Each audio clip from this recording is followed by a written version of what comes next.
Good morning, Little Masters, and welcome back to today's Tolkien Times. I'm the Man of the West, also from the Prancing Pony podcast, and let's get started with Week 11's Word Nerd Wednesday. Now, after looking at chestnut last week, a word that I frankly never knew I needed to know about, we're going to move on from The Hobbit. Instead, we're going to look at a word that came up in this week's Mailbag Monday, Glede.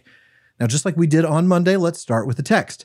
Gandalf is relating the words of Isildur to the Council of Elrond, and he quotes Isildur.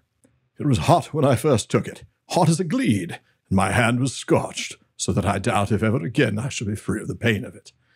Now, this is also not the first time that Tolkien has used the word glede in the Legendarium, believe it or not. Does anybody else recall where he used it? Well, here's your clue. Full on the town he fell. His last throws splintered it to sparks and gleeds.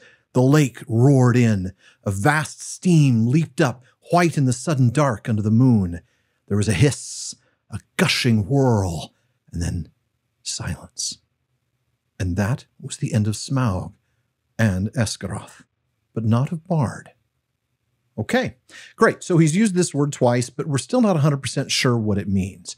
Now look, context makes it clear. We're talking about something hot, right? Related to fire? Well, yeah, but let's take a look. So when in doubt, I always turn to the Ring of Words, Tolkien and the Oxford English Dictionary. Now, the authors cite the two references I've read, and then say that Tolkien perhaps deliberately favored an archaic-looking spelling of this word. They then point out that the OED spells the word as glede, G-L-E-E-D, before making the point we discussed on the Prancing Pony podcast back in the Council of Elrond, that Isildur's language is filled with archaic forms of words, seemeth, loseth, and so on. Now, the authors of Ring of Words say that the word, this is glede, means a live coal or an ember, and goes back to Old English. Ultimately, it is related to the verb glow.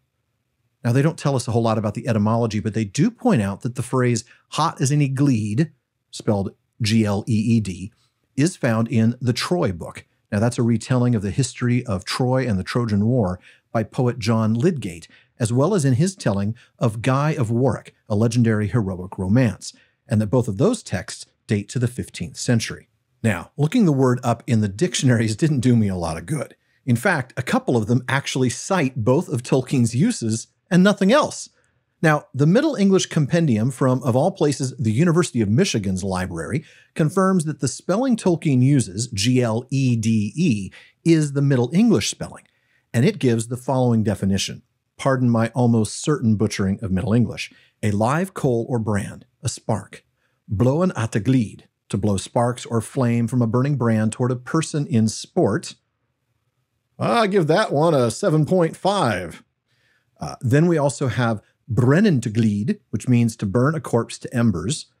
Also figuratively, it's an ardent emotion or desire. And then C in similes. Blazen as a glede, brennen as the glede, glomen as gleeds, glowen as a glede, springen as a glede, bright as any glede, and so on. But I can't be done there, right? It also gives its etymology as coming from Old English glede, G-L-E-D with the long E. So when I go to the online version of the Bosworth-Toller Anglo-Saxon Dictionary, is it wrong that I have this site bookmarked? I take a look at the word glede. And it's described as burning coal, live coal, ember, fire, flame. Not surprisingly, the word has cognates in several languages, including Dutch gloed, meaning glowing heat. And my goodness, I'm sure all the folks in the Netherlands are going to be like, you did not pronounce that correctly. Please forgive me. The word is spelled G-L-O-E-D. I tried listening to it, but I'm not an IPA expert. So there's also German Glut, meaning the same thing.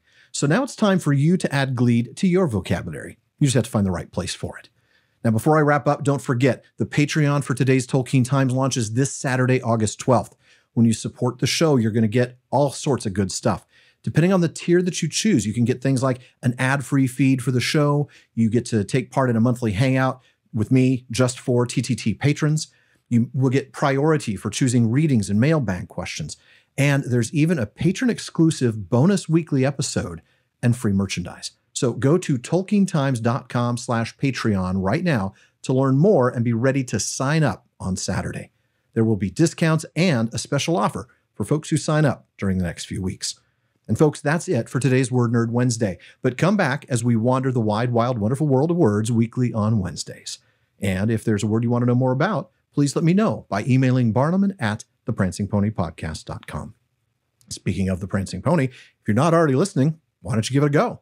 More than 300 episodes now and 7 million downloads walking our way through Middle-earth with plenty of word nerd wonders. Finally, join me again tomorrow on today's Tolkien Times for Third Age Thursday.